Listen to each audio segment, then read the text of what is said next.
Fala galera, Andrei Blanco, portal armamentista.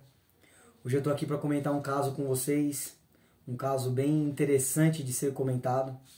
Como sempre, todos os dados foram ocultados, tá? Eu vou disponibilizar esse documento para vocês no link do Drive aqui embaixo. E basicamente vamos ler aqui essa decisão, assim como eu já faço nos outros casos, para vocês entenderem. Mas eu vou resumir, antes de ler a decisão, eu vou resumir para vocês. Eu operei dia 27 de julho, que eu fiz a redução de estômago bariátrica. E no dia 1º de agosto, tá aqui no documento, dia 1º de agosto, eu fui requisitado lá pela região de Várzea Paulista para atuar em favor de um CAC que estava passando por um apuros. Eu postei no meu Instagram que eu estava recém-operado, que eu já estava na ativa socorrendo um CAC. Por falar em Instagram, meu amigo, se você me acompanha aqui pelo YouTube e não me segue lá no Instagram, eu posto bastante coisa por lá também, um conteúdo diferenciado. Eu posto muito dos meus treinos, alguns vídeos atirando lá, dos meus treinos semanais. Então, se você está aqui assistindo esse vídeo e não me segue lá no Instagram, corre lá, Dr.Andreiblanco, Andrei com Y, igual tá aqui no canal, beleza? Então, corre lá e me segue no Instagram, porque, por exemplo, esse dia que eu corri pra lá, eu postei uma foto no Instagram. Então, vocês conseguem ter um pouco aí da minha rotina por meio do Instagram. Mas vamos lá, deixa de ladainha. Basicamente, é o caso de um CAC que acabou se envolvendo numa briga com o vizinho e acabou disparando contra esse vizinho. Esse tiro acabou pegando no braço, tá? E ele foi indiciado por tentativa de homicídio, ok? Algo bem grave, tá, galera? De pronto, como eu já estou fazendo um resumo aqui para vocês, gostaria de deixar claro que eu fui até o local, conversei com a autoridade policial, apresentei esse CAC, expliquei toda a situação e desde o começo ele em nenhum momento foi preso. Em nenhum momento ele foi detido. O armamento sim foi apreendido como de praxe para a perícia, mas ele em nenhum momento foi preso, ok? Então, estou contando para vocês que ele atirou no vizinho e ele não foi preso. Eu estou falando para vocês fazerem isso, que vai ficar tudo bem, que vocês podem sair. Não, galera, não é isso.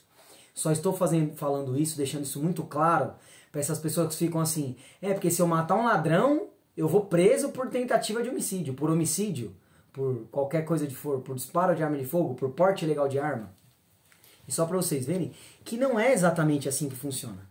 Estou trazendo um caso que não é nem contra um ladrão. Foi uma briga de vizinhos que acabou com um disparo e mesmo assim não foi preso, ok? Eu não estou aqui enaltecendo a impunidade, não.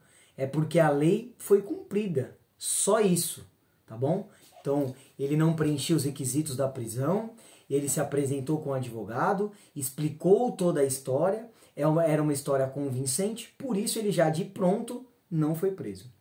Após isso, ele foi submetido a um inquérito policial e eu já estava atuando, fiz um pedido de promoção de arquivamento, trazendo todos os fatos e, graças a Deus, consegui mais uma promoção de arquivamento, beleza? Então agora vamos ler essa decisão aqui por cima, para vocês entenderem exatamente o que aconteceu e a fundamentação utilizada por esse promotor de justiça.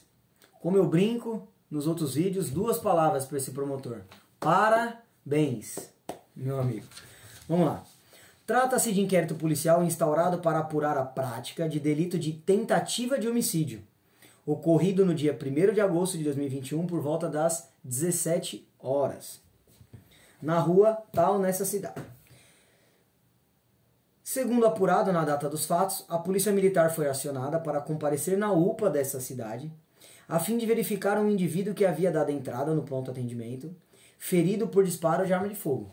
Galera, isso é procedimento padrão. Se alguém aparece baleado em um hospital, a polícia militar é acionada. Porque pode ser um bandido que trocou tiro com a polícia e vai ser localizado. Tá? Então esse é um procedimento completamente padrão. ouvido fulano de tal, informou que no dia dos fatos, 3 cachorros seus estavam soltos pela rua, sendo que é hábito seus cachorros ficarem soltos. Quando ouviu um indivíduo e o latido de seus cães. Com isso, foi até a rua e viu um indivíduo tentando se desvencilhar dos cachorros. Momento em que iniciou uma discussão entre as partes. Então o meu cliente, o CAC, estava na rua quando foi atacado por 3 cães dessa suposta vítima. Vou chamar ele de vítima porque ele recebeu um disparo, ok? Então, como ele mesmo fala, os cães deles ficavam soltos. E esses cães foram atacar o CAC, que é meu cliente. Ele tentando se desvencilhar dos cachorros, iniciaram uma discussão entre eles, ok? Em seguida, desferiu um soco contra o investigado. Então, a vítima declarou que desferiu um soco contra o investigado, que no caso é o CAC. Pois ele fez menção de agredi-lo e estava na posse de um pedaço de madeira. Sim, ele estava na posse de um pedaço de madeira, tentando repelir a injusta agressão daqueles cães que estavam o atacando, ok? Após, a vítima armou-se com uma barra de ferro. Então, a vítima, o que tomou o tiro, declara que armou-se com uma barra de ferro, vez que viu que o investigado estava armado, o qual lhe desferiu um tiro que acertou o seu braço. Então ele fala que ele viu os cães partindo para cima de alguém, foi até lá, iniciou uma discussão, desferiu um soco no meu cliente, pois segundo ele, eles iniciaram uma discussão, desferiu um soco. Após esse soco, meu cliente sacou a arma, ele declara que se armou com um pedaço de ferro, e segundo ele, porque o meu cliente estava com uma arma. Logo após, o declarante desferiu um golpe com a barra de ferro contra o investigado. Então ele declara que ele desferiu um golpe com essa barra de ferro, além do soco, contra o investigado, o qual caiu ao chão, pegou sua arma e deixou ao local. Ok?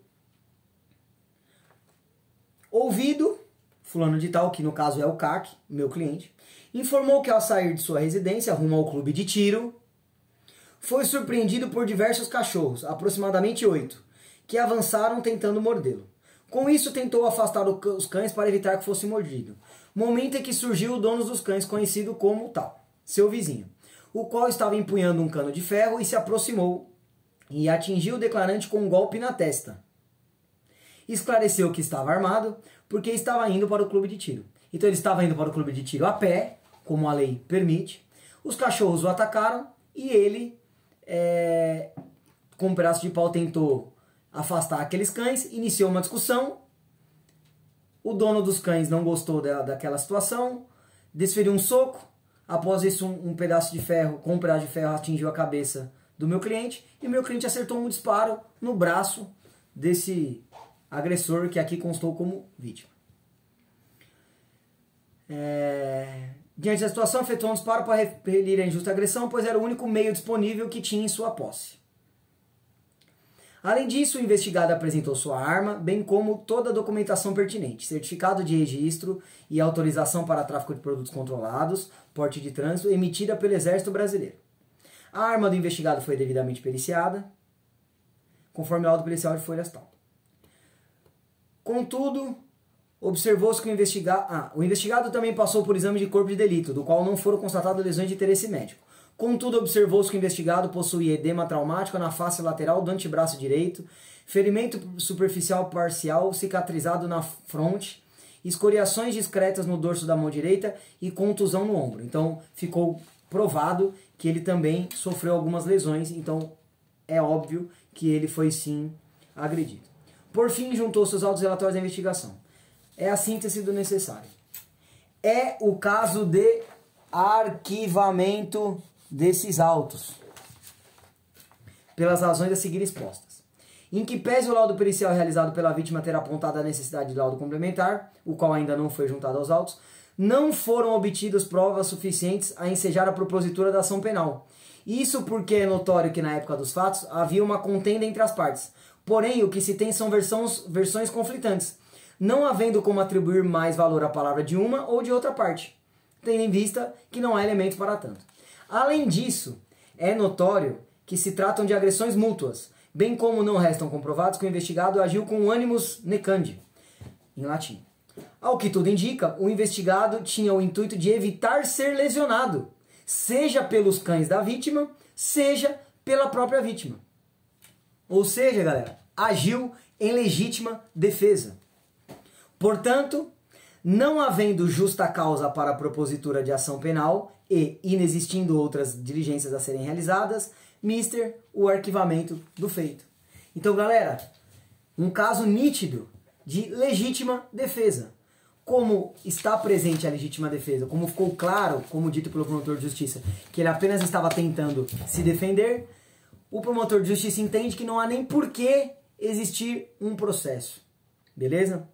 Mais uma promoção de arquivamento conseguida. Automaticamente a restituição do armamento e etc. Nesse caso não tem a restituição da fiança, porque não teve fiança, porque como eu disse para vocês desde o início, ele não foi preso. Ok? Então é só um caso, um estudo, mais um estudo de caso que eu estou trazendo aqui para vocês verem como muitas pessoas falam besteira e não é assim que funciona. Mais uma vez, deixarei claro que eu não estou incentivando ninguém a fazer isso. Não, vai lá e dá um tiro no seu vizinho que está com som. Não é isso, galera. O que eu estou mostrando para vocês é, estando presente os elementos que caracterizam a legítima defesa, nem processo vai ter. Acabou na fase de inquérito. Foi promovido o arquivamento desse inquérito. Beleza? E você não sabe o que é legítima defesa? Quando está presente isso ou não? Eu vou gravar um outro vídeo só falando sobre legítima defesa, galera, porque é um tema muito importante e muito pouco explorado. Se você ficou até aqui, não esquece de curtir, se inscrever e compartilhar esse vídeo. Tamo junto, Andrei Blanco, um abraço.